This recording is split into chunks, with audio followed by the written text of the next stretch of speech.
Peggy 18.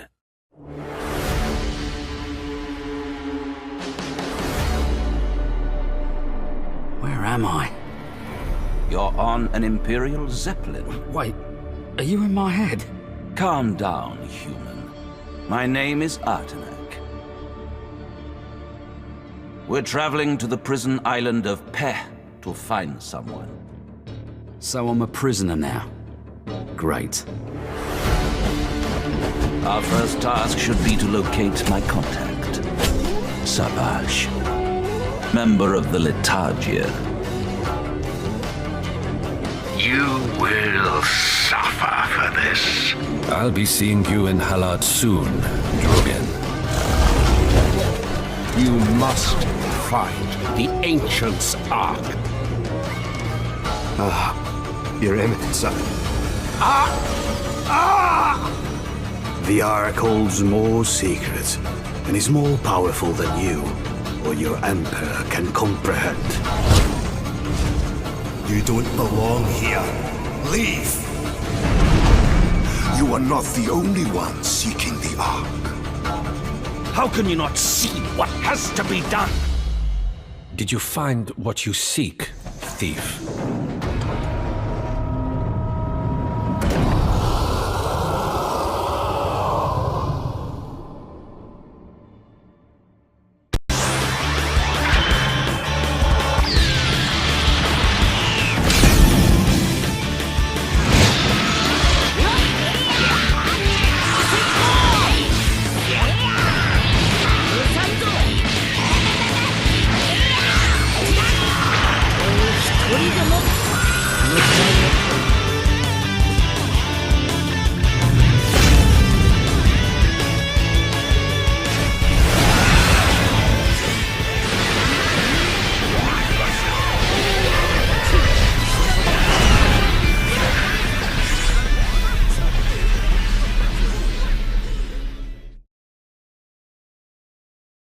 Peggy 18.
Music is a very important part of Kingdom Come Deliverance. There is going to be a lot of music. Live medieval folk, hours of adaptive orchestra music that seamlessly adjust to how you play, and 1.5 hours of symphonic orchestra, which was one of our Kickstarter stretch goals. At the beginning, I wanted something that would correspond with the historical setting of the game. Something that would sound a little bit melancholic and archaic, with strong melodies, more Williams than Zimmer, and I also wanted to achieve the distinctive bohemian mood of famous Czech classical composers like Smetana and Dvořák, or the awesome Czech new wave movie score composers of the 60s like Liška or Fischer, because that's the sound of my childhood. In our game, we have in-game tracks of orchestral music, we have chamber music performed by period instruments, we have a small men's choir, and there's gonna be live recorded cutscenes with a big symphony orchestra.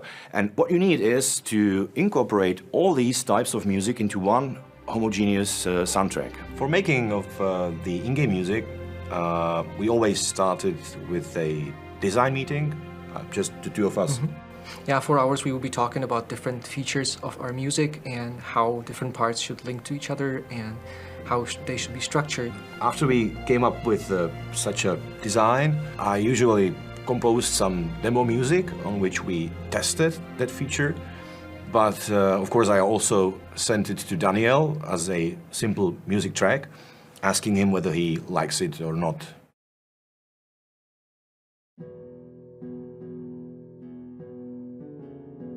Of course, many games have adaptive music. It's a standard thing to have these days in the industry.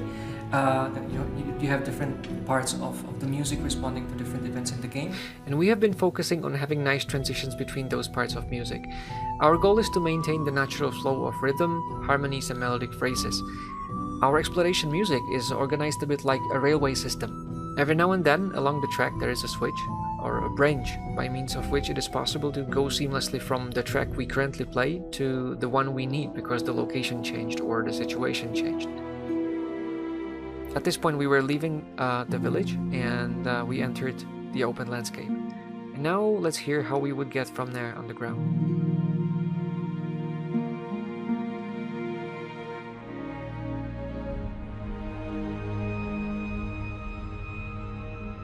For action music, we have a different approach.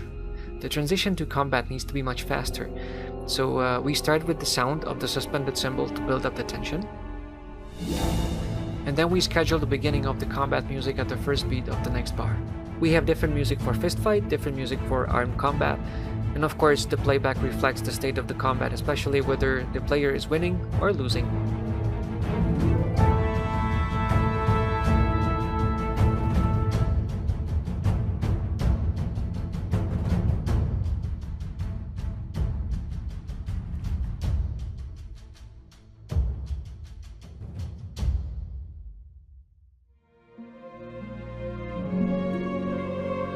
For exploration music, we have a simple rule. The more ancient the location, the more ancient the music. For example, nature looks rather timeless. So there we can write a modern symphonic soundtrack. On the other hand, if you happen to be in the monastery, you really feel kind of stuck in the old times there. And therefore, there is no orchestra, no other instruments, just a small man's choir singing a simple Gregorian chant, just as the monks would do.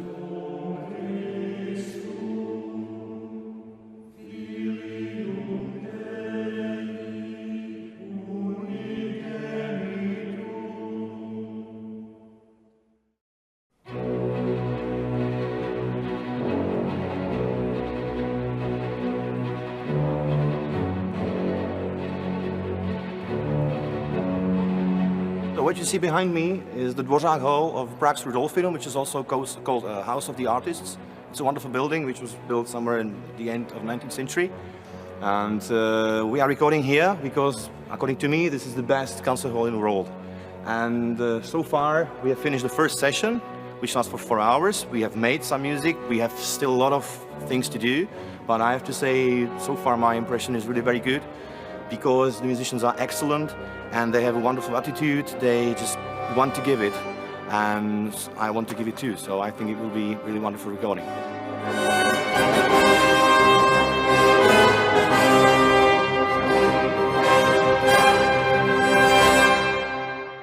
So when I was coming here today, I was quite nervous because so far I've heard only two types of music. Either one that was very well produced, but entirely from samples that we used in alphas, betas and trailers, and it sounded pretty well. So I kind of doubted if this is worth it, because it's very expensive and a lot of work. And the other type of music was the music for cutscenes that I only heard on spotting sessions with Jan. It was done in MIDI, which was totally shitty quality because we didn't have time to produce it better. And when I was listening to it, I was sometimes like, oops, I just hope that it's gonna be sounding well when it's played by orchestra, because now it's kind of weird. And I have to say that I'm totally blown away. It's definitely much better than samples. And the stuff that sounded a little bit weird in MIDI is now awesome. If everything else will fail, I guess like the game gonna suck and everything, we at least will have great music. This is the quality in which we played it for Dan during our spotting sessions. It's just general MIDI. And now comes the real stuff from Rudolfinum.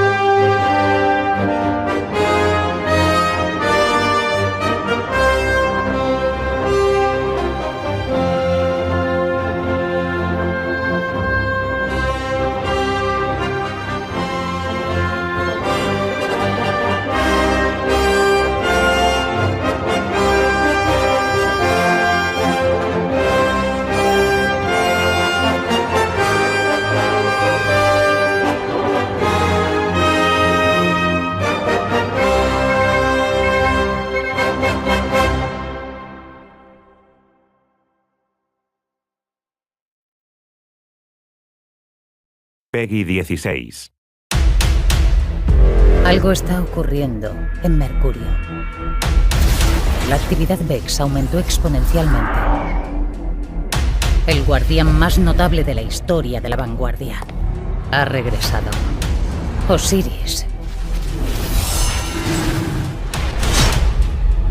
Ve a Mercurio y encuentra a Osiris.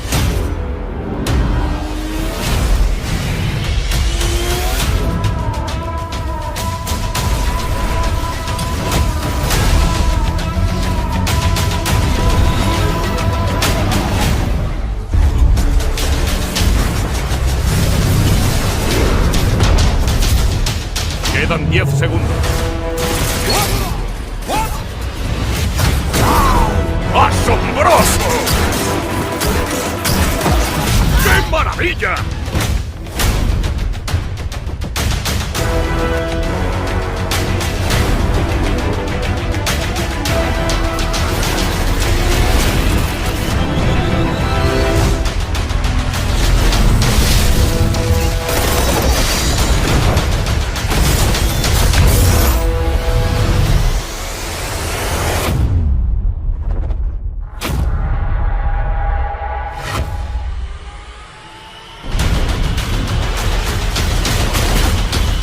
Hacen que parezca fácil.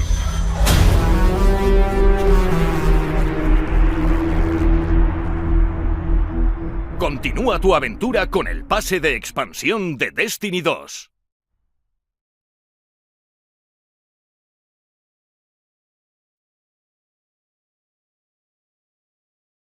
Peggy 18. Soy yo, Joe Stallion, un hombre que una vez vivió el sueño americano y apareció el Ubercommander Roderick Metze. Ahora era un esclavo del Reich. Los nazis estaban a punto de poner fin a mi historia.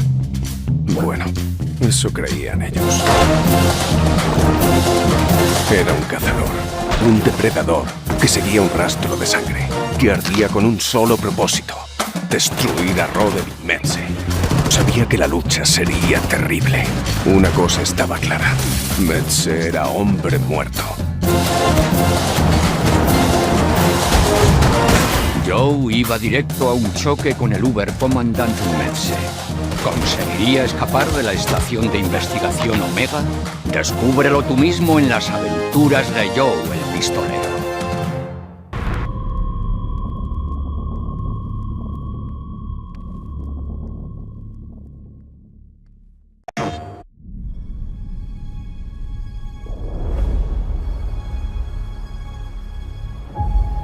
We have 10,000 troops ready to fight.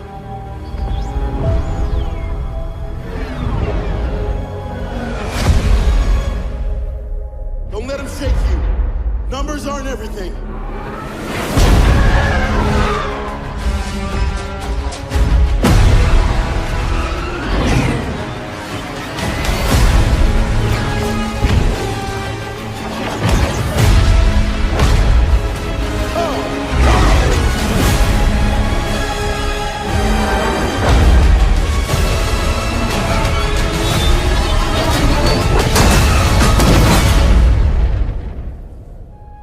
If we could learn how powerful the First Order really is, then the Resistance might have a chance.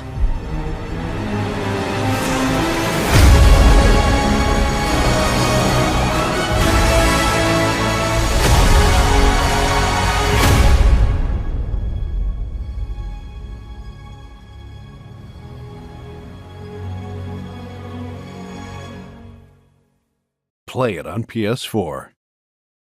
PlayStation. Peggy 18.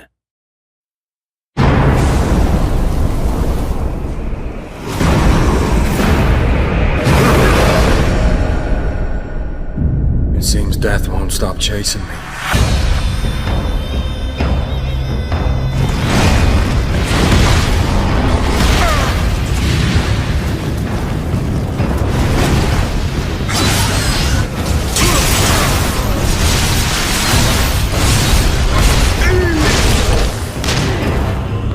Foreigner, your skill against Oni is impressive. Who do you fight for?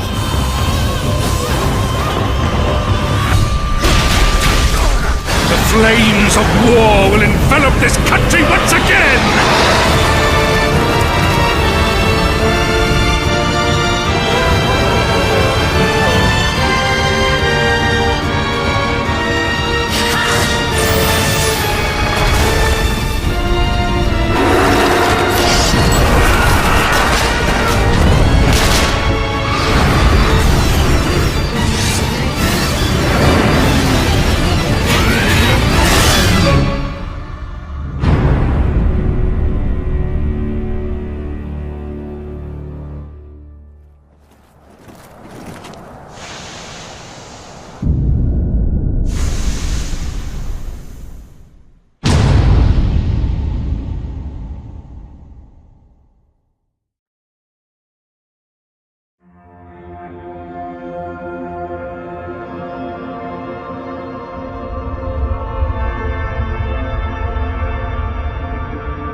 We were drawn to Montana, and I would say we fell in love with Montana first for its landscape.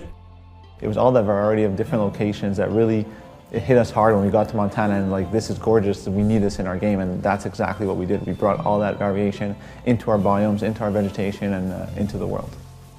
It felt really like a wild space that we could own as a Far Cry game, and we also looked at the animals that we could get there, and we felt like it was exactly a match for a Far Cry space. Everybody expects Far Cry 5 to be beautiful, but on this project, I think we really brought it to the next level in terms of quality and fidelity of what we saw in Montana, bringing it back to our world. When we set a game in Montana present day, in our own fictional Montana, there are roads, there are houses, and it's interesting to see players starting to play the game and see that they stick to roads, for instance. Because it looks like home, you start to behave like if you were home, instead of crossing the wilderness. So it's interesting to see these new behavior that are related to that setting that's much closer to where we live. So photogrammetry for us was a technique that we really had to use in order to get that extra details and realism in our assets. So what photogrammetry is that you take pictures around a certain subject, you go all around it, takes all the data of all the images and creates you a 3D object, which you can then take in your engine and transfer it into the game. So for us, it was really changing the way we worked. Being in Montana was a perfect opportunity for us to do photogrammetry. We're already there taking pictures of the environment, of the scenery, of how things grow, and the results are gorgeous. It was a lot of research. We saw right away that fishing was like this really big thing, this cultural thing that people really love to do over there. Fly fishing was quite present there, and we said we should absolutely try to instill that in the game. Even if it's not a priority, we should have it. It feels that it belongs to that space. And we didn't just want to do the little simple fishing. We went all out and we did like different types of lures, different types of fishing rods, different types of fish. We really wanted to have a super deep fishing system.